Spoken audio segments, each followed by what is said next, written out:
రక్షణ శాఖ ఆధ్వర్యంలో ఏర్పాటు చేసిన పాత్రికేయ సమావేశానికి ఇచ్చేసిన పాత్రికేయ మిత్రులకి అలాగే భారతీయ జనతా పార్టీ కుటుంబ సభ్యులందరూ కూడా ముందుగా హృదయపూర్వక కృతజ్ఞతలు తెలుపుకుంటూ, ముఖ్యంగా మొన్నటి రోజునే మహిళా బిల్లు గురించి ప్రతిపక్షాల నాటకం దేశ ప్రజలందరూ కూడా చూశారు. పైకి మహిళలు అంటే మాకు చాలా గౌరవం, మహిళలే మాకు దిక్కు, లేకపోతే మా అమ్మ, మా చెల్లి, మా అక్క అని చెప్పి రాహుల్ గాంధీ మాట్లాడుతాడు. అటువంటి వ్యక్తి మహిళా బిల్లుని ఓడించడం కోసం చేయవలసిన డ్రామాలన్నీ చేసి వాళ్ళు అనుకుంది సాధించారు. కానీ ఇక్కడ ఒక విషయం అలాగే అర్థమవుతుంది, ప్రతిపక్షాలకు అర్థమవుతుంది. వాళ్ళు ఓడించినా కానీ ఎన్డీఏ మిత్రపక్షాలు అలాగే భారతీయ జనతా పార్టీ గవర్నమెంట్ ఈ బిల్లు విషయంలో నగ్గిందని చెప్పి అనుకుంటున్నాను. ఎందుకంటే సుమారు 120 కోట్ల జనాభాలో ఉన్న మహిళా సోదరులు అలాగే తల్లులకి అందరికి కూడా ఇండియా కూటమి అని చెప్పి, అది యూపీఏ కూటమి, అది ఇండియా కూటమి అని చెప్పి కాంగ్రెస్ వాళ్ళ మిత్రపక్షాలు అలాగే ప్రతిపక్షాలు కుట్రంతా కూడా ఈరోజు చాలా కులంకోసంగా కింద స్థాయి కూడా బాగా ఈ టీవీల వలన కానీ లేకపోతే సోషల్ మీడియా వలన బాగా లోతుగా వెళ్ళి వీళ్ళందరూ చేయనే పరిస్థితి. ఆ విషయం కూడా తెలియట్లా, నవ్వుకుంటారు, మీరు సంబరాలు చేసుకుంటారు. అసలు మా ఇంట్లో మా అమ్మ మాట ఉంటారు లేకపోతే మా అక్క మాట ఉంటారు అని చెప్పి నాయకులు కూడా మహిళలు ఏదైనా ఒకటని చెప్పి ఎదిగితే వాళ్ళ మగతనానికి కానీ సార్వభౌమత్వానికి కానీ అలాగే అక్కడ మాట చెల్లదని చెప్పి భయంతో ఈ బిల్లుని ఓడించారని చెప్పి నా అభిప్రాయం. అలాగే ఇంకోటి ఏంటంటే, మన ఆంధ్రప్రదేశ్ అంటే విడిపోయిన తర్వాత అమరావతి రాజధానికి మోడీ గారు అంటే మిత్రపక్షాలు ఎన్డీఏ కూటమి పార్టీలో ఉన్న టీడీపీ, జనసేన, బీజేపీ అది కాకుండా 3 ఒకటే అని చెప్పి మేము దేనికైనా సరే ముందు రాష్ట్ర అభివృద్ధి కోసం పాటుపడతామని చెప్పి మోడీ గారు మాట ఇవ్వడమే కాకుండా ఈరోజు సెకండ్ పేజీలో ఇంచుమించు సుమారు 9,889 కోట్లు రైల్వేకి కానీ అలాగే అభివృద్ధి కార్యక్రమాలకు కానీ అలాగే మన అమరావతి రాజధానికి కానీ ఇవ్వడం ముందుగా భారతీయ జనతా పార్టీ పట్టణ శాఖ తరఫున మోడీ గారికి అలాగే ఎన్డీఏ కూటమి సాధించిన వాళ్ళందరూ కూడా ప్రభుత్వం జరుపుకుంటూ, అలాగే గత వారం రోజులు బట్టి సోషల్ మీడియాలో ఎమ్మెల్యే గురించి అసత్య ప్రచారం అంటే బొత్స శ్రీనివాస్ కోసం అసత్య ప్రచారాలు జరుగుతున్నాయి.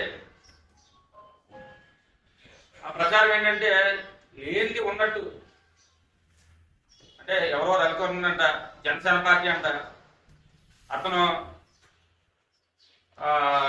రాష్ట్రపతికి కంప్లైంట్ పెట్టాడు. ఏమనంటే, ఇక్కడ మేము ఎమ్మెల్యే గతంలో ఒక ఇంటర్వ్యూ ఇచ్చాం, మేము అభివృద్ధి ఏదైనా పని కావాలంటే చేసి పెడతాం, దానికి తృణమోపావం ఇస్తారని చెప్పి అన్నారు. ఆయన ఉద్దేశం ఏంటంటే 2014 నుంచి మాణిక్యాలరావు గారు ఆయనలో ఆగిపోయిన ఇండోర్ స్టేడియం కానీ అలాగే స్విమ్మింగ్ పూల్ కానీ ఆగిపోతే అవన్నీ కూడా కాడెప్పుడుగడానికి ఒక దిష్టి బొమ్మల్లాగా ఊద్బంగ్లాగా తయారయ్యి అసాంఘిక కార్యక్రమాలకి నిర్యాలుగా మారినాయి. అది మేము ఎప్పుడు చూసినా సరే అంటే 2019లో వచ్చిన గవర్నమెంట్లో ఏమన్నా చేస్తారని చెప్పి చాలా ఆశపడ్డాం. ఎందుకంటే ఆయన మాణిక్యాలరావు గారు తాడేపూడు అభివృద్ధి కోసం చాలా పాటుపడి మంచి మంచి ప్రాజెక్టులు తెచ్చి ఈయన చేస్తారేమో అని చెప్పి, అలాగే ఉప ముఖ్యమంత్రి అలాగే దేవాలయం చేస్తే మేము చాలా ఆశపడి ఇంకేముంది గుడం చాలా అభివృద్ధి చెందుతుంది అనుకున్నాం. కానీ ఈ దిష్టి బొమ్మలు అలా ఉంచి చూడడానికి ఒక తాడేపల్లిగూడానికి ఐకానిక్ అవ్వాల్సింది పోయి బ్యాడ్ మరీ దిశబొమ్మలా తయారైన దాన్ని తాడేపల్లిగూడెం ఎమ్మెల్యే శ్రీనివాస్ గారు ఎమ్మెల్యే అయిన తర్వాత ఆయన B4లో భాగంగా అంటే ఎంత గంటాబలంగా ఏం చెప్తున్నానంటే నాకు ఇండోర్ స్టేడియం బాధ్యత నాకు అప్పచెప్పారు. ఆయన అప్పచెప్పిన ప్రతి పైసా కూడా ఒక లెక్క పెట్టి ఒక రూపాయి కూడా వేస్ట్ అవ్వకుండా మేము ఖర్చు పెట్టాం. నిజంగా ఆయన లంచాలు తీసుకుని అన్ని చేసేలా ఉంటే ఇండోర్ స్టేడియం కానీ హై స్కూల్ కానీ చాలా శరవేగంగా పూర్తయ్యి 6 నెలల్లో కంప్లీట్ అయిపోద్ది.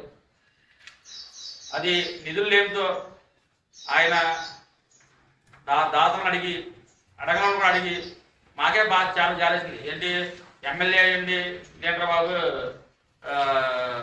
చందాలతో చేస్తున్నారని చెప్పి ఫండింగ్ వచ్చారంటే ఫండింగ్ చేయడానికి కొత్త రాష్ట్రం మనకేమో నిధులు లేవు, ఆదాయం లేదు రాష్ట్రం, దానికోసం దాతలందరినీ దీంట్లో భాగస్వామ్యం చేసి అది పూర్తి చేద్దామని చెప్పి నిజంగా ఆయన అర్థం తీసుకుంటే అవన్నీ కూడా 6 నెలల్లో కంప్లీట్ అయిపోయి ఈరోజు ఓపెనింగ్ సిద్ధమయ్యి ఓపెనింగ్ అయిపోయి అందుబాటులోకి వచ్చినాం. అది ప్రతి రూపాయి కూడా ఆ దాత సహకారంతో వచ్చి అలాగే నా స్థాయి శక్తుల నేను కూడా దానికి అంటే నాకు అప్పచెప్పిన తర్వాత మధ్య ఆకూడదని చెప్పి నా సొంత రూపాయలు కూడా ఖర్చు పెట్టేదానికి. దీంట్లో అయితే మాత్రం అవినీతి సొమ్ము కానీ అవినీతి డబ్బు కానీ అవినీతి అయితే లేదని చెప్పి ఘంటాబద్ధంగా చెప్పగలను. మీరు దమ్ము ఉంటే కనుక ఏమన్నా మీకు కావాల్సిన వివరాలు కానీ చెప్తారు. మీరు ఏమన్నా దమ్ము ఉంటే రండి, సత్యావేది పెట్టుకుందాం. దాంట్లో ఆయన ఎంత తిన్నారో లేకపోతే మీరు ఎంత ఇప్పించారో అంటే గత పాలకులు తిన్నారని చెప్పి జనాల దోశారని చెప్పి ఇంకా ప్రతి వాళ్ళు వచ్చిన అందరూ కూడా ఇలాగా చేస్తారని చెప్పి అనుకోవడం తప్పు. ఎందుకంటే మీకు కూడా ఉన్నాయి అంటే డైరెక్ట్గా ఎవరి దగ్గర ఎంత తీసుకున్నారో అన్నీ మా దగ్గర ఉన్నాయి. మీరు మాట్లాడేటప్పుడు మనం వెనక్కోసారి తిరిగి చూసుకొని ఎవరైనా అనొచ్చు అనకూడదో చూడమని. అలాగే ఎందుకంటే ఆయన తినాలంటే మీరు పండగకి సంక్రాంతికి మన తాడేపల్లి వచ్చిన ప్రజలు బయట నుంచి ఊళ్ళో వచ్చినాడు కదా ప్రతి ఊళ్ళో కూడా తిట్టుకుంది. ఎందుకంటే ఆ రోడ్లు చూసి ఇవాళ ప్రతి ఊళ్ళో పండగకు వచ్చిన ప్రతి ఊళ్ళో కూడా మన జాతరకు వచ్చిన కూడా ఎవరు కూడా అసలు తాడేపల్లిగూడాన్ని మాణిక్యాల తర్వాత అంత బాగా చేసే రోడ్లు వేశారని చెప్పి అనుకుంటుంటే మాకే చాలా హ్యాపీగా ఉంది. దీన్ని మాత్రం మీరు మీ అనేటప్పుడు మనస్సాక్షిని చేసుకుని అనమని. అలాగే ఎమ్మెల్యే అయితే ఏ అవినీతి మార్గాలు లేకుండా ఉన్నారని చెప్పి భారతీయ జనతా పార్టీ తరఫున ముసుగు మనిషి రవికిరణ్ ఎవరో కానీ ఆయన ధైర్యం ఉంటే బయటకు వచ్చి చెప్పాలని చెప్పి కోరుకుంటూ సెలవు. శుభోదయం. ఈరోజు భారతీయ జనతా పార్టీ తాడేపల్లిగూడెం పట్టణ అధ్యక్షులు సోదరులు శ్రీనివాస్ గారు, అదేవిధంగా మా పెద్దలు మాజీ municipal chairman Bharatiya Janata party Tadepalligudem నియోజకవర్గ ఇన్ఛార్జ్ శ్రీ ఏటుకోట భీమశంకర్రావు, అదేవిధంగా మా అన్నగారు నర్సే సోమేశ్వరరావు, పెద్దలు పంచపర్తి నాగేశ్వరరావు, యువమోర్చా నాయకులు మరియు ఎస్సీ మోర్చా నాయకులు అందరూ పాల్గొన్నటువంటి ఈ పత్రికా సమావేశం ముఖ్య ఉద్దేశం ఈ దేశంలో కాంగ్రెస్ దాని మిత్రపక్షాలు చేస్తున్నటువంటి దురాఘాతాలు ప్రజలకు తెలియజేసే విధంగా మాట్లాడారు.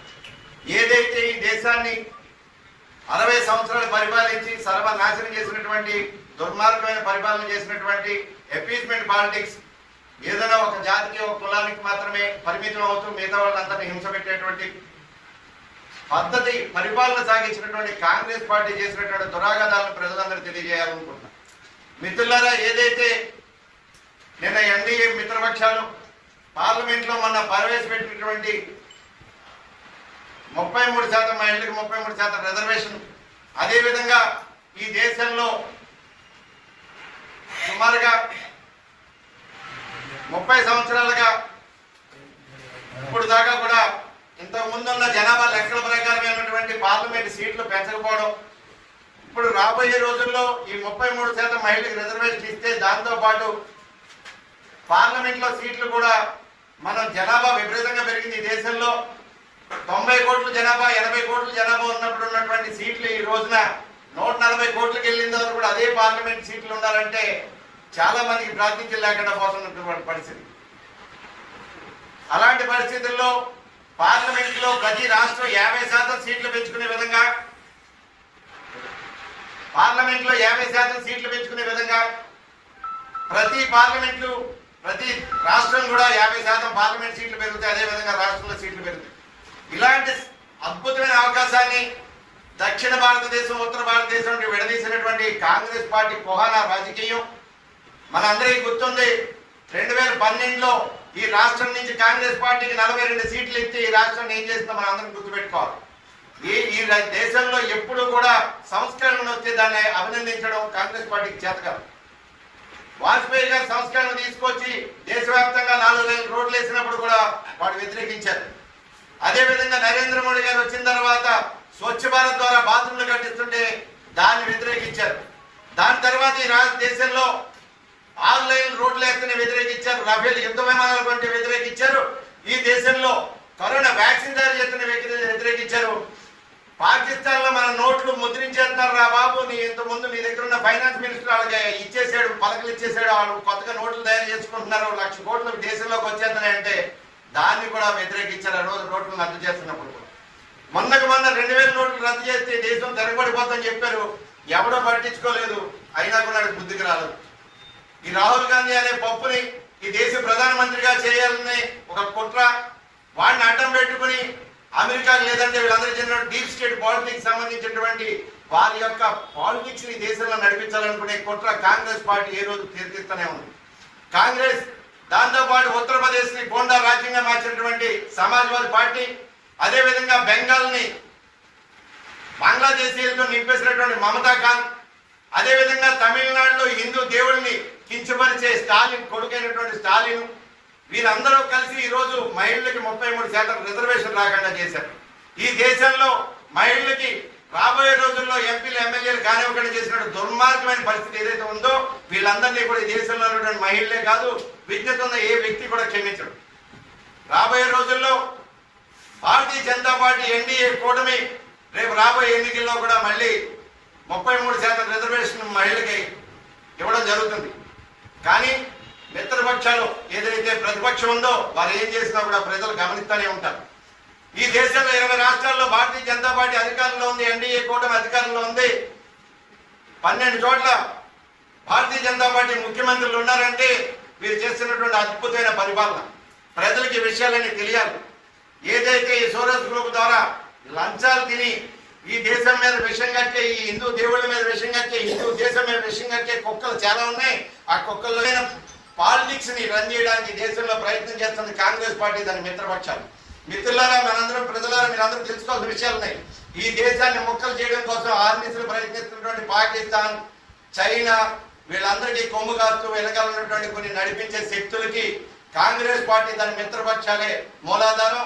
దయచేసి మిత్రులారా, మీరందరూ కూడా ఈ విషయాన్ని ఆవలింపు చేసుకుని రాబోయే రోజుల్లో కాంగ్రెస్ పార్టీకి దాని మిత్రపక్షాలకు బుద్ధి చెప్పాలని, మహిళలకి 33% రిజర్వేషన్ ఇవ్వడానికి ప్రయత్నం చేసినటువంటి పూర్తి ప్రయత్నం చేసి ఈ రోజు బాధపడుతున్నటువంటి మన ప్రధానమంత్రికి, అదేవిధంగా మన మహిళలందరికీ మనం అందరం చేరుడు బాధపడాలని తెలియజేసుకుంటూ, మిత్రులారా, రాబోయే రోజుల్లో కాంగ్రెస్ పార్టీని దేశం నుంచి వెళ్ళగొడతారని మీరు అందరూ కూడా సాయి శక్తుల కృషి చేయాలని తెలియజేసుకుంటున్నాను. జై హింద్.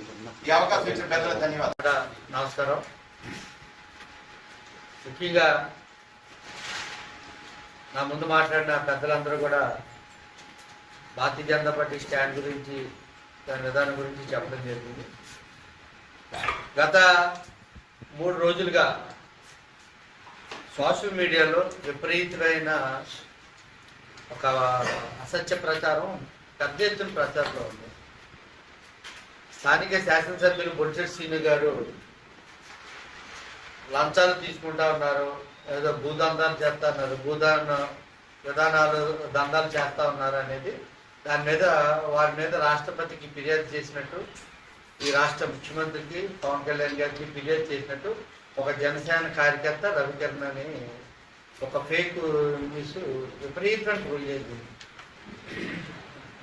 సరే, దాని మీద ప్రభుత్వం విచారణ చేస్తుంది, ఎవరు తప్పు చేశారు అనేది నిజాలు నిశ్చయిస్తారు.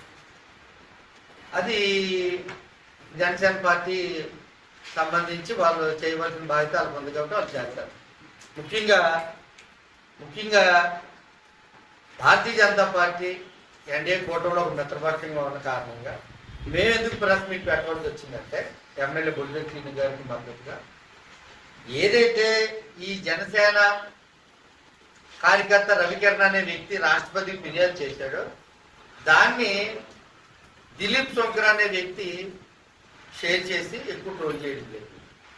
సరే, ఎక్కువ చాలా మంది చూడాలి కదా ఎమ్మెల్యే గారిని అప్రతిష్ట పాలు చేయడానికి, ఎవరో ఈ కుట్ర చేస్తున్నారు, ఈ కుట్ర వెనకాల ఎవరున్నారో అనేది తెలుసుకున్నాం.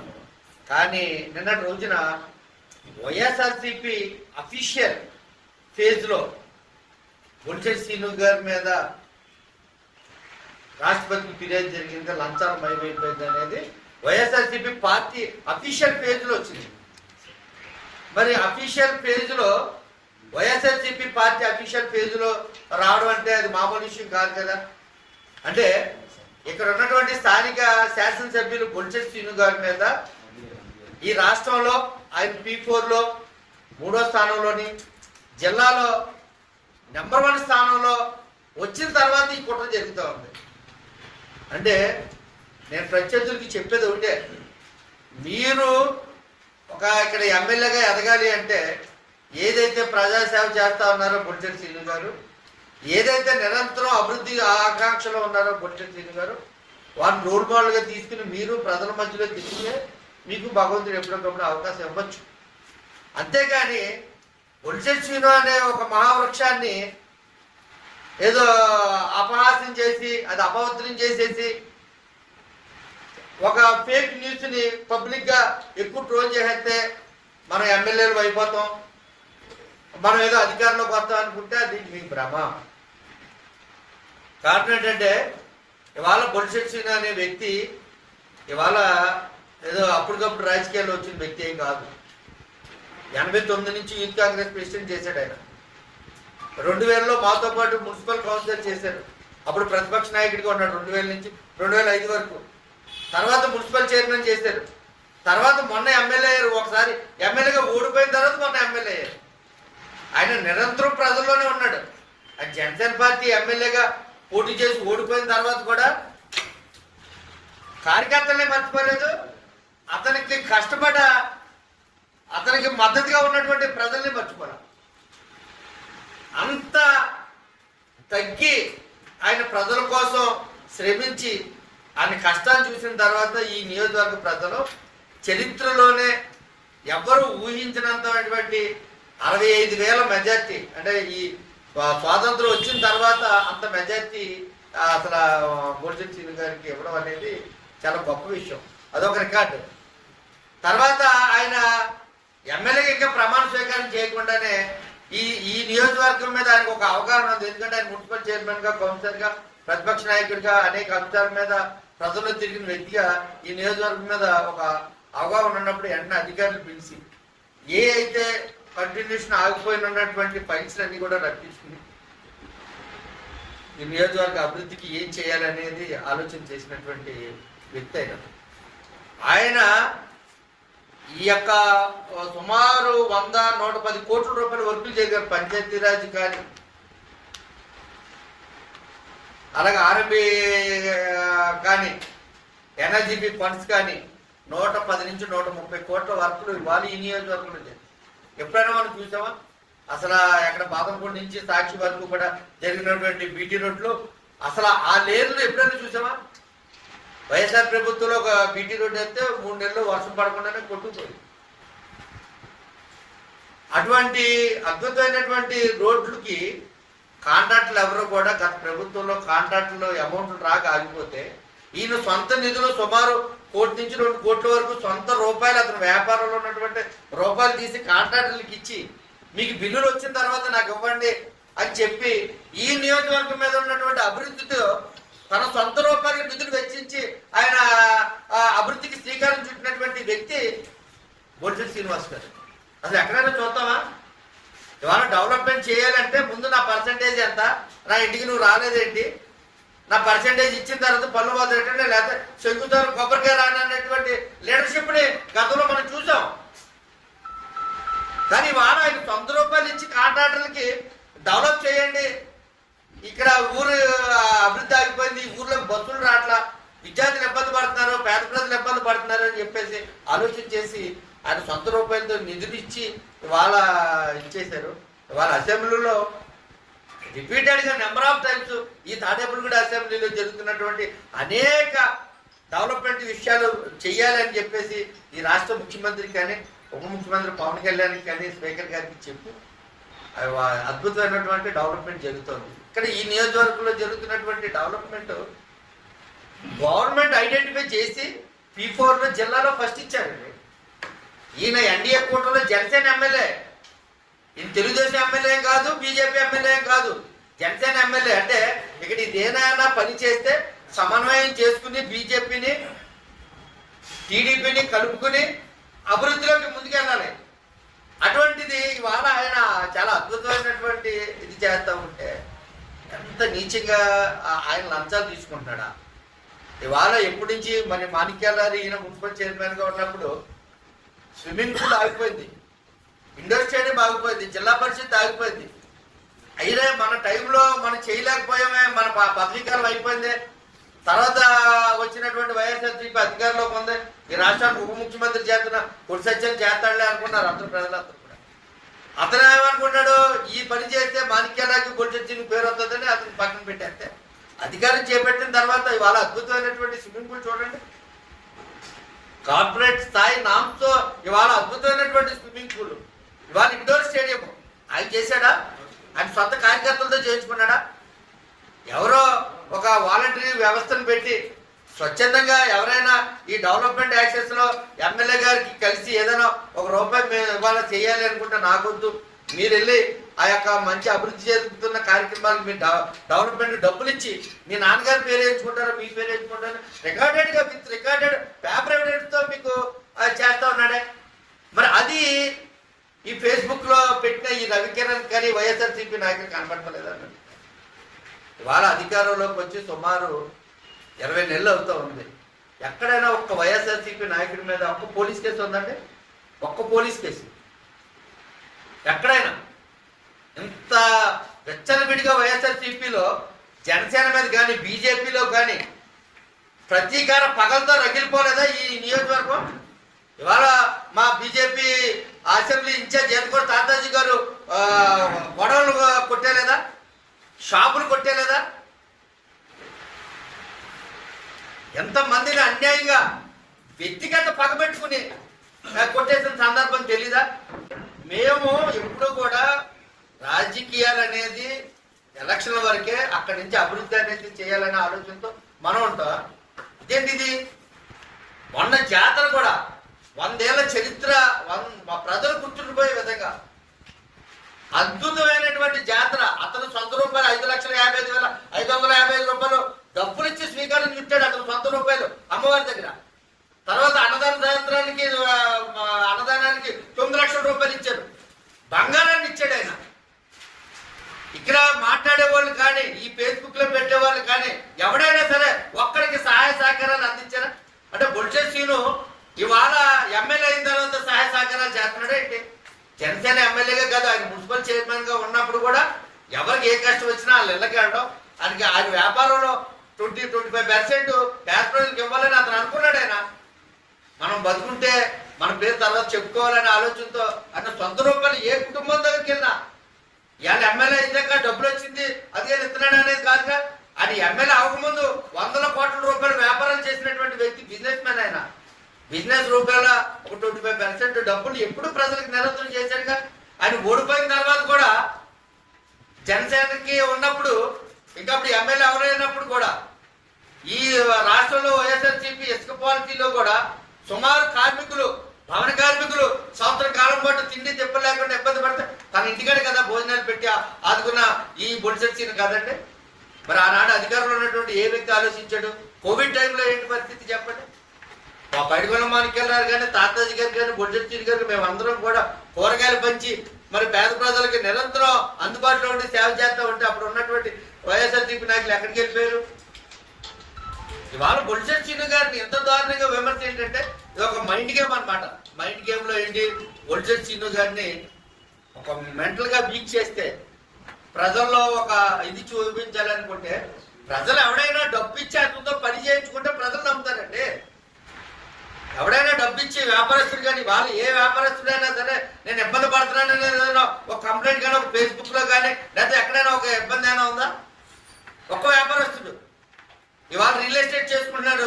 ఏ రియల్ ఎస్టేట్ వ్యాపారం అయినా సరే ఎమ్మెల్యేని కలిసి మీకు ఏమైనా ఇవ్వాలని అడుగుతున్నాడా?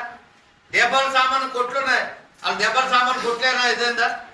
అక్కడ మేకల సంత జరుగుతుంది, ఏటలు వేసుకునే వాళ్ళు ఎవరైనా వచ్చి ఎమ్మెల్యేని కలుగుతారా? చిరు వ్యాపారస్తులు కానీ రోడ్డు పక్కన ఉన్న వాళ్ళు కానీ ఎవరు కలెక్టర్ హ్యాపీగా ఎవరు ఉద్యోగాలు వాళ్ళు చేసుకున్నారు, ఎవరు వ్యాపారాలు వాళ్ళు చేసుకుంటున్నారు. అంత మాత్రాన ఇది కావాలని ప్రత్యేక అంటే వైఎస్ఆర్సీపీ స్టేట్ ఫేజ్లో ఆయన గురించి చెప్తున్నారంటే ఎంత అన్యాయం లెక్కేసుకోండి. ఆయన స్టేట్లో పీపుల్గా ఏ కార్యక్రమానికి వెళ్ళినా పెద్దన్న పాత్ర మాకు ఇచ్చి ఆయన శంకుస్థాపనకి వెళ్ళినా ప్రారంభోత్సవానికి వెళ్ళినా తాతాజీ గారికి ఇస్తారు, లేకపోతే నాకు ఇస్తారు, లేకపోతే చిన్న కార్యకర్తకి ఇచ్చి రిబ్బన్ కట్ చేస్తున్నాడు. ఆయన ఎమ్మెల్యేనే ఆయన ఏనాడు ఫీల్ అవట్లా. నాతో పనిచేసిన ప్రతి వాడు ఎమ్మెల్యేని ఫీల్ అవుతున్నాడు. ఆయన అటువంటి మంచి మనిషిని ఎంత ఇబ్బంది పెట్టాడు అంటే ఎంత దారుణం ఉండేది. మీకు విమర్శించడానికి కానీ చేయడానికి కానీ వేరే పని లేదు, అతనిలో ఒక పాటు పట్టుకుంటాక లేదు. నిరంతరం ఆయన అమ్మవారి భక్తుడు ఏ కార్యక్రమం వచ్చినా ఏది వచ్చినా ఆయన అద్భుతంగా డెవలప్ చేస్తూ ఉన్నాడు. నిరంతరం డెవలప్ చేయాలని ఆలోచిస్తూ ఉన్నాడు ఆయన. అటువంటి మనిషిని ఇవాళ జనసేన ఫేస్బుక్, వైఎస్ఆర్ ఫేస్బుక్ దీనికి మాకు కర్మ ఏంటంటే కూటమిలో కూడా ఎవడో సహకరిస్తున్నాడు అనేది కూడా మాకు ప్రూఫ్లో తెలుస్తోంది. అది కాల్ లిస్ట్ కూడా రికార్డ్ తీసుకున్నారు. అది మా భారతీయ జనతా పార్టీ నుంచి కూడా ఒక కంప్లైంట్ కూడా పోలీస్ స్టేషన్కి ఇచ్చి దీన్ని పూర్తి దర్యాప్తు చేసి దీని వెనకాల ఎవరున్నారో దీన్ని నిగ్గు తేల్చాలనే విషయం కూడా మేము పార్టీ తరఫున కూడా మన తాతాజీ గారి ఆధ్వర్యంలో వెళ్ళి సర్కిల్ ఇన్స్పెక్టర్ గారికి కూడా ఇవ్వాలని ఆలోచన పడుతున్నాం. ఎందుకంటే ఇవాళ ఇది తెలియకపోతే రేపనే రోజు దీన్ని ఇంకా విస్తృతంగా పంపించే పరిస్థితి ఉంటుంది. ఒక్కసారి దీని మీద గట్టి చర్య తీసుకుంటే ఆగే పరిస్థితి ఉంటుంది. లేకపోతే సమాజంలో ఏదో యజ్ఞానికి ఒక వేపనాడు మేకని తీసుకెళ్తా ఉంటే కొంతమంది దొంగలు ఇది మేక కాదు కుక్క అంటే ఆడు అలాగనే అంటుంది, ఇది కుక్క అంటే ఓహో ఇది కుక్క ఏమో అంటే ఆడు వదిలేసి వెళ్ళిపోతే కూరడుకు తినే టైపులో. మీకు అర్థమైందా? ఆ టైప్ ఉన్న వ్యక్తులు ఇవాళ వైఎస్ఆర్సీపీ పార్టీలో ఈ ఫేస్బుక్ లో ఆడాడో జనసేన రవికిరణ్ అని దులీప్ ఆడాడో రెడ్డి అని ఇలా ఏడుతూ ఉన్నారు. అంటే ప్రజలు ఇదేమి గమనించలేదేమో అనుకుంటారు. 100% గమనిస్తారు. అది కుక్క మేక ఎమ్మెల్యే గారు నిజాయితీ పరుడా కాదా అనేది ప్రజలు చూసుకుంటారు. అటువంటి మంచి మనిషిని ఇబ్బంది పెట్టాలని తెలిసి మేము భారతీయ జనతా పార్టీ తరఫున మా ఎమ్మెల్యే గారికి పూర్తి మద్దతు తెలుపుతా ఉన్నాం. 100% మేము ఎప్పుడు కూడా ఆయన పక్షాన ఉంటాం. ఆయన చేసే ప్రతి అభివృద్ధి కార్యక్రమంలో అండగా ఉంటాం. ఆయన ఇవ్వాలే కాదు ఎప్పుడు కూడా జీవితంలో ఆయన తప్పు చేయడం, తప్పు చేసే వాళ్ళని కూడా సహించడం, అటువంటి మంచి మనిషికి మేము ఎప్పుడు అండగా ఉంటామని కోరుకుంటూ సెలవు తీసుకుంటాం. మరి ఈరోజు తాడేపల్లి పట్టణ శాఖ ఆధ్వర్యంలో ఈ ప్రెస్ మీట్ ఏర్పాటు చేయడం 2-3 విషయాలు ముఖ్యమైన విషయాలు ఉండడం వల్ల ఈ ప్రెస్ మీట్కి మరి అధ్యక్షుడు వహించిన అధ్యక్షుడు దుబ్బా శ్రీనివాస్ గారు, అలాగే కౌన్సిల్ మెంబర్ నాగేశ్వరరావు గారు, ఎస్సీ మోసనార్జీ నాయకులు, జిల్లా నాయకులు నారాయణ గారు, ఓబీసీ నాయకులు బాలకృష్ణ, యువమోర్చ నాయకులు రాజా, అలాగే గవర్నమెంట్ హాస్పిటల్ డైరెక్టర్ అయిన గణేష్, కో కన్వీనర్ అయిన ముత్యాలంపూడి డైరెక్టర్ రామరాజు సత్యనారాయణ గారు, అలాగే మరి అన్నింటిలో ముఖ్యమైనది ఇక్కడ పక్కన గోపుతారు అంటే మర్చిపోతుంది. ఎందుకంటే parliament Narsapuram parliament plus incharge ఇవాళ తాడేపల్లిలో బీజేపీ మా రాష్ట్ర నాయకులైన నర్సేశ్వరరావు అందరికీ కూడా కుటుంబ సభ్యులకి అందరికీ నమస్కారం తెలియజేస్తూ, ముఖ్యంగా రాత్రి గౌరవనీయులు మన నరేంద్ర మోడీ గారు ప్రధానమంత్రి గారు చక్కటి ఉపన్యాసం ప్రజలను ఉద్దేశించి మాడటం జరిగింది. ఏదైతే ఈ రిజర్వేషన్ మహిళా రిజర్వేషన్ కానీ ఈ సీట్ల పెంపుదల కానీ రాజ్యాంగ సవరణకు సంబంధించిన బిల్స్ ఒకదానికి ఒకటి లింక్ ఉన్న సంగతి ఆయన క్లియర్గా చెప్పారు. డిమాషన్ అన్నది దీర్ఘాది ఉంటుందని, దీన్ని కావాలని, ఎందుకంటే 11 సంవత్సరాల్లో ఎన్నో కార్యక్రమాలు మోడీ గారి టైంలో సంస్కరణలో సంక్షేమ పథకాలు ప్రవేశపెట్టి భారతదేశంలో 75 సంవత్సరాల పరిపాలనలో కాంగ్రెస్ పార్టీ కానీ ఇతర పార్టీలు చేయని కార్యక్రమంలో భారతీయ జనతా పార్టీ నాయకత్వంలో ఈ భారతదేశంలో మోడీ గారి నాయకత్వం 11 ఏళ్ళు చేయడం జరిగింది. అదే రకంగా ప్రజలకు ఇచ్చిన హామీని ప్రతిదీ నెరవేర్చుకుంటూ ఇచ్చిన హామీ ఎవరి హామీ కూడా తీసుకెళ్తున్న నాయకత్వం భారతీయ జనతా పార్టీ. ఈ దేశంలో 20 రాష్ట్రాల్లో ముఖ్యమంత్రులు భారతీయ జనతా పార్టీ ముఖ్యమంత్రులు ఉన్నారు. ఇంత ఘనమైన ప్రజలు మద్దతు ఉన్న భారతీయ జనతా పార్టీ చేస్తున్న కార్యక్రమం ప్రతిదీ కూడా యావత్ ప్రపంచం గమనిస్తుంది ఏం జరుగుతున్నది. అటువంటిది ఈరోజు మహిళా రిజర్వేషన్ బిల్లు కానీ పార్లమెంట్లో సీట్లు పెంపుదలకు సంబంధించిన బిల్లులు కానీ ఒక కుట్ర రూపంగా కాంగ్రెస్ పార్టీ దాని మిత్రపక్షాలైన పార్టీ కొన్ని కలిసి ఈరోజు దాన్ని మద్దతు ఇవ్వకుండా వెనకడికి వెళ్తామన్నది నేను అప్పుడు దాకా మద్దతు ఇస్తున్నామని ప్రకటించారు. కొన్ని సవరణలు చేస్తే మేము గ్యారంటీగా ఈ బిల్లు ప్యాచ్ చేస్తామని కూడా చెప్పారు. దానికి కూడా అమిత్ షా గారు అప్పటే విత్-ఇన్ 1 అవర్లో నూతన బిల్లు మీకు చెప్పిన సవరణ చేసి ప్రవేశపెడతారని చెప్పారు. దానికి కూడా ప్రభుత్వం దిగొచ్చింది. అయినా ఇది కావాలని మహిళలు లోపల రాకుండా చేసిన ఘనత ఈరోజు ప్రతిపక్ష పార్టీ. మోడీ గారు అదే ప్రజలు చెప్పారు. అయినా ఆయన కూడా చెప్పారు 29 లోపల తప్పనిసరిగా బిల్లు తీసుకొచ్చి మహిళా రిజర్వేషన్ అమలు చేస్తాను అని ప్రజలకు హామీ ఇవ్వడం జరుగుతుంది.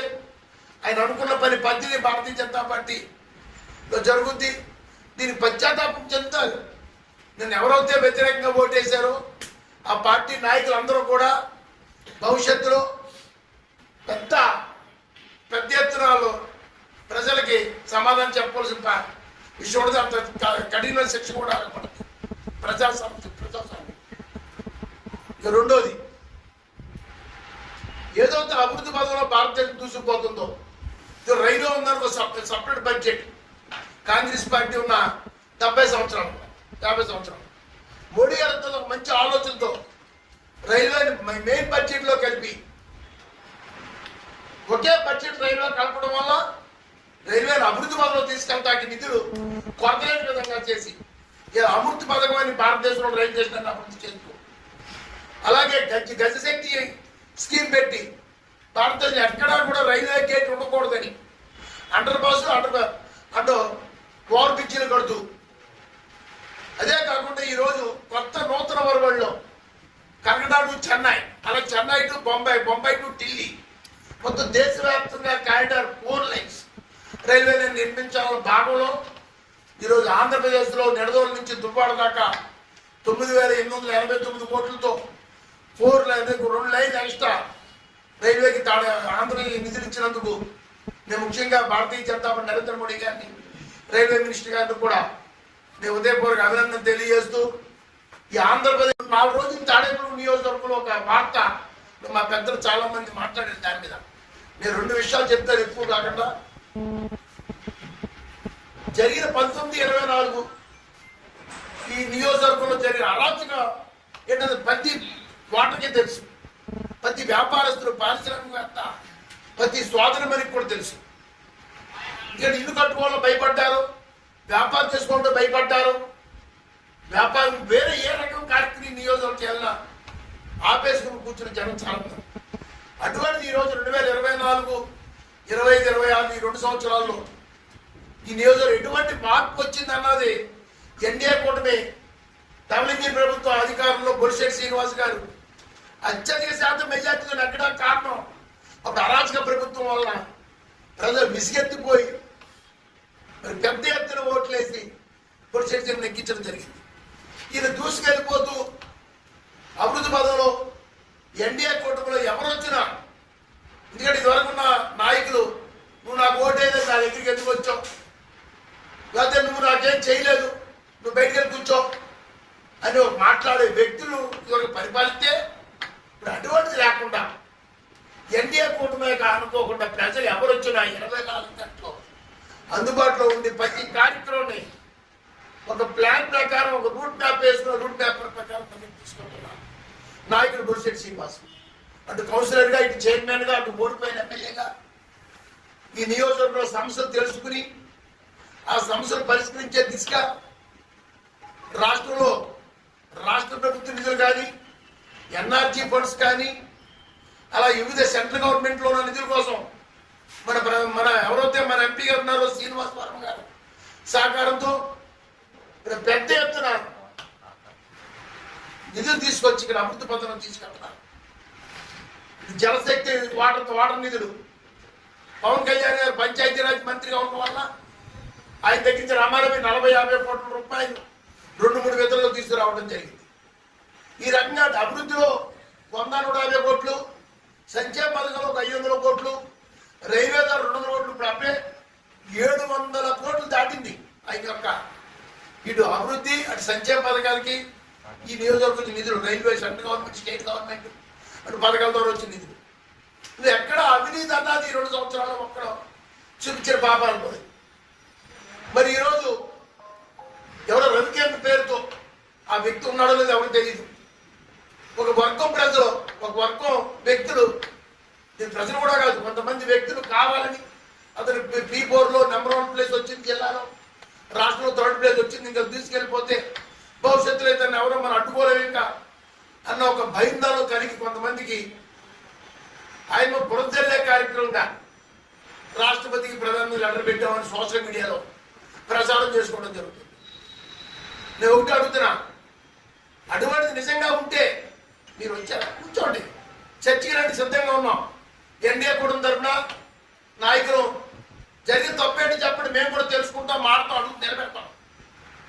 లేదు సృష్టించి ప్రజలు గందరగోళం పడి, ఎందుకంటే ప్రజలకు తెలుసు, ఇందాక సోదరు అన్నట్టు దొంగని పచ్చి ఆడలంటే అనుకుంటారు, తప్పు అనుకోరు ఇక్కడ. ఎందుకంటే ఆయన సొంత నిధుల్ని ఎంత ఖర్చు పెడుతున్నాడో ప్రతి కూడా చూస్తున్నాం మనం. అడిగిన ప్రతి వ్యక్తికి అవసరం ఉన్న వారికి జేబులు ఉన్నా లేకపోయినా పక్కకు తీసుకున్నా సరే 5,000 10,000 కానీ ఈ మధ్యన వాళ్ళు కిడ్నీ ఇచ్చారంట. ఆయన వచ్చిన నాకు చెప్తున్నా, పెద్దపాడు ఒక మీటింగ్ లో ఉంటే అతని పేరు వాస్ అంట, నాకు తెలియదు వ్యక్తి, చెప్పులు వాస్ అంట.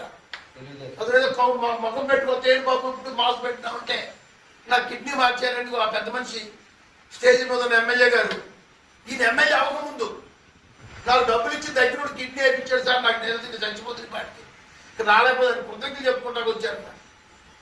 అలాగే మరి ఎంతో మంది చదువున్న వాళ్ళకి చదువుకుంటా అంటే ఇల్లు కాలిపోతే, కష్టాల్లో ఉంటే, అనారోగ్యానికి గురై ఉంటే మరి ఇక్కడ ఈ తెలుసుకోవాల్సిన విషయం ప్రజలు కూడా ఉన్నాయి. ఎందుకంటే నేను దగ్గరే ఉన్నాను కాబట్టి చెప్తున్నాను. ఈ మధ్యన 6 ఎకరాల పొలం ఒకటి, 33 ఎకరాల పొలం ఒకటి 2 ప్రతులు అమ్మాడు ఆయన. ఈ అమ్మిన పొలాలు డబ్బులు తీసుకొచ్చి నెలకి రామారావు 25-30 లక్షలు ఖర్చుపోతున్నాయి. ఇవన్నీ చూసి వారలేక ఈ తప్పుడు ఆలోచనలు చేస్తూ రాష్ట్రపతి దగ్గర 10 వాళ్ళు రాయించిన లెటర్లో ఎవరైనా నేను రాయించిన లెటర్ పంపొచ్చు, ఎవరైనా పంపుతారు. నిజాలు అక్కడ వెళ్తాయి. త్వరలో 2-3 రోజుల్లో దీని యొక్క టోటల్ తీసుకొస్తారు బయటికి. ఈరోజు తాడేపల్లి నియోజకవర్గంలో రోడ్లు చూస్తే చాలు మనం. ఇలా RNB రోడ్లు కానీ, సెంట్రల్ గవర్నమెంట్ రోడ్లు కానీ, స్టేట్ గవర్నమెంట్ సంబంధించిన వివిధ రకాల రోడ్లు కానీ, నియోజకవర్గాల లింక్ ఉన్న రోడ్లు అన్నీ కూడా ఇలా రాజ్యాంగ రోడ్డు చూస్తే మనకు జరిగిన 10 ఏళ్ళ నుంచి 5 ఏళ్ళ నుంచి ఆ రోడ్డు లేదు అసలు రాజ్యాంగ. ఆ రోడ్డు ఈయన వచ్చిన తర్వాత ప్రజలందరూ వస్తే నేను కూడా వెళ్ళి ఆయనతో పాటు ఆ దౌర్లో నాది కూడా గొడవ ఉంది.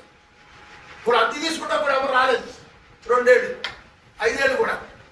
దానికి ఆయన 1,53 లక్షలు NRP నిధులు అంటే సెంట్రల్ IDP నిధులు తీసుకొచ్చి డబ్బు ఎవరు దొరకట్లేదని తీసుకొచ్చేసి కాంట్రాక్టర్ రమ్మారా మీరు 2-3 కోట్ల సొంత డబ్బులు పెట్టే ఈరోజు శాసనసభలో నిలబడి గవర్నమెంట్ విప్పుగా ఉండి కాంట్రాక్ట్ డబ్బులు ఇవ్వకపోతే జరిగిన ప్రభుత్వంలో అరాచకం వచ్చి ఆ ప్రభుత్వం అలరవడానికి కారణం ప్రజల యొక్క సమస్య పట్టించుకోకపోవడం వల్ల ఆ సమస్య వచ్చి ప్రజలు వచ్చి కొట్టారు. ఇవాళ మనం కూడా ఈ డ్రైన్లు రోడ్లు లేవు అసలు, పట్టించుకోకపోతే మనకి ఇబ్బంది అవుతుందని అధికార పార్టీ ఎమ్మెల్యే ఉండి 175 మంది ఎవరో మాట్లాడి 2-3 సార్లు ఆడి ఆ కాంట్రాక్ట్ 19 పనిచేయక డబ్బులు కాంట్రాక్ట్ డబ్బులు ఇప్పించి ముఖ్యమంత్రి గారు బదిలాడి మరి పనులు చేయించుకుని ఇక్కడ గొప్ప చిత్రం ఏంటంటే బుచ్చాలమూడి దగ్గర నుంచి బాలపూడి దాకా ఊడూరు ఎమ్మెల్యే గారి రోడ్డు ఆ రోడ్డు ఈయనే పుసం వేస్తుంది. ఎందుకంటే కరెక్ట్ ఉండదని ఆ రోడ్డు వెళ్ళి కూర్చుని RNB మినిస్టర్ తీసుకొచ్చి జనార్దన్ గారిని అది చూపించి ఆ ఎమ్మెల్యే అడగపోయినా మీరు ఈ రోడ్డు కూడా వేస్తేనే మాకు ఈ ఆర్ఎండ్బి రోడ్డు తలుపుతూ ఏలూరు రోడ్డుకి ట్రాఫిక్ రంగంలో కొత్తది కాబట్టి లైన్లోకి అది వేయకపోతే బస్సులు రావాలి. అది కూడా ఈ నెత్తి వేసిన బాధ్యత ఆ రోడ్డు కూడా ఇచ్చింది. ఇలా కొత్త పనిగా కాంట్రాక్ట్ డబ్బులు ఇచ్చి చేస్తూ ఇలా బస్సులు కూడిది ఒక కమిటీ వేసి చెప్తే ఎక్కడ అవకతవకలు జరుగుతాయేమో జనాన్ని అందరూ పెడతాయని ఆయన కొడుకే నెత్తి వేసుకుని ప్రజలు ఏమనుకున్నా నాయకులు ఏమనుకున్నా మాకేమైనా అట్టగడతారేమో భయం లేకుండా సొంత రూపాయలు ఖర్చు పెట్టి బస్సులను కూడి జాతర దేశవ్యాప్తంగా బస్సుల కూడి జాతర పబ్లిసిటీ అయింది. సోషల్ మీడియాలో ఎంతో మంది అడిగేద్దాం. హైదరాబాద్ నుంచి ఎక్కడో పంజాబ్ నుంచి కూడా ఫోన్ చేసి అడిగారు. ఏంటి బాబు సోషల్ మీడియాలో తాడేపుడు మారుమోగిపోతుంది బస్సులకు దేవతంట అంత కార్యక్రమం పెట్టారు. మరి ఆవిడ అంత ఘనంగా చేర్చుకుంటే దానికి మళ్ళీ ఆయన సొంత నిధులు ఇచ్చి ఈ రకంగా ఒక నిజాయితీ పరిపాలన తాడేపుడు అందిస్తున్న ఎమ్మెల్యేని అల్లరిపాలు చేయాల్సి వస్తుంది తప్పు. ఎన్డీఏ కూటమిలో నిజంగా ఇలా తోటగోపి గారు అన్న వ్యక్తి అనారోగ్యానికి గురి హాస్పిటల్లో ఉండి ప్రాణాన్ని వచ్చి ఏదో అతి కష్టం మీద బయటపడి వచ్చి ఇంట్లో ఉన్నాడు ఆయన. ఎందుకంటే గోపి గారికి ఒక గౌరవం ఈ నియోజకవర్గంలో పేరు ఉంది. అయితే ప్రజల్లో చివరితో 2 మాటలు చెప్పవచ్చు ఆయన గారు. దానికి ఆయన ఇంట్లో లాగడం చాలా దురదృష్టకరం. ఎందుకంటే ఆయన ఎవరికి ఎంట్రీ ఇవ్వట్లేదు, ఎవరితో మాట్లాడలేదు అనారోగ్యం. ఇటువంటి తప్పుడు ఆలోచన చేయొద్దని ప్రతిపక్షం కానీ ఆయన మీద వ్యతిరేకత వరకు ఉన్న వ్యక్తులు ఉన్నా సరే వారికి కూడా చెప్తాను. మీకు ఆయన ఆధారం ఇవ్వడం మాకు మేము అడుగుతాం. ఆయన కొంచెం తప్పుడు మాటలు ఇచ్చి ప్రజలకు గందరగోళం సృష్టించొద్దని దీని ప్రజలందరికీ తెలుసు ఆయన చేస్తున్న పరిపాలన. ఈరోజు ఎన్డీఏ ఆధ్వర్యంలో ఈ నియోజకవర్గాన్ని ఈ రాష్ట్రంలో గొప్ప అభివృద్ధిగా తీసుకెళ్లాలని, ఇవాళ విద్యా హబ్బుగా తీర్చాలని, వైద్యపరంగా అన్ని రకాల సదుపాయాలు తేవాలని ఒక మంచి ఆలోచన చేస్తున్న వ్యక్తులు ఇవాళ ఎమ్మెల్యే గారు అటు ఎంపీ గారు వర్మ గారు ఉన్నారు. వారికి పూర్తి మద్దతు మనం ఇచ్చిన రోజున ఈ నియోజకవర్గం అభివృద్ధి అవుతుంది. ఈరోజు ఇవాళ ఈ పార్లమెంట్లోని 7 అసెంబ్లీలోకి ఎటువంటి అవినీతి లేని అసెంబ్లీ తాడేపల్లి అసెంబ్లీ అని ఇవాళ అధికారులు నాయకులు రాష్ట్రాల్లో చెప్పడం జరుగుతుంది. తెలుసుకోండి. ముందు ఏదో 10కి మాలిన లెటర్లు పెట్టి చేస్తే దానివల్ల ఏమీ అవదో. ఎవరు చేస్తున్నారన్నది ఇవాళ గారు రేపైనా ఎల్లుండైనా ఈ నాయకులు మేము వచ్చే కంప్లైంట్స్ కాకపోతే అధికారులు దీన్ని నిగ్గు తెలుపుతారు, చేసి అది కూడా రంగంలో తీసుకొస్తారు. వాళ్ళు తప్పనిసరిగా వాళ్ళు కూర్చోబెట్టి వాళ్ళతో కూడా ఇది మాడటం జరుగుతుంది. ఎవరిచ్చారు ఆడతోటి నేను చెప్తారు ఏదో అది ఎవడో మనిషి బస్సుకేసుకెళ్ళి ఇచ్చాడు పెద్ద ఊళ్ళో 30 మంది ఎవరైనా అందుకుని తప్పనిసరి రోజు రోజుకి అతను ఆరా మొత్తం బయటకు వస్తుంది. ఎవరు వదలరు. ఎందుకంటే ఎటువంటి అవినీతి ఆరోపణలు లేకుండా జరుగుతున్న కార్యక్రమాన్ని అల్లరి చేసే ఆలోచనతో మారిన వ్యక్తుల్ని వదిలే ప్రసక్తి లేదు. ఎవరైనా దమ్ముంటే రమ్మంటే మాడతాకి కూర్చుందాం, చర్చావేది పెట్టుకుందాం. దానికి మేము సిద్ధంగా ఉన్నామని తెలియజేస్తూ నిజాయితీ పడిన బొడిసెట్స్ పూర్తిగా ఎన్డీఏ కూడా భారతీయ జనతా మద్దతుగా ఉందని తెలియజేస్తూ సెలవు తీసుకుంటాం.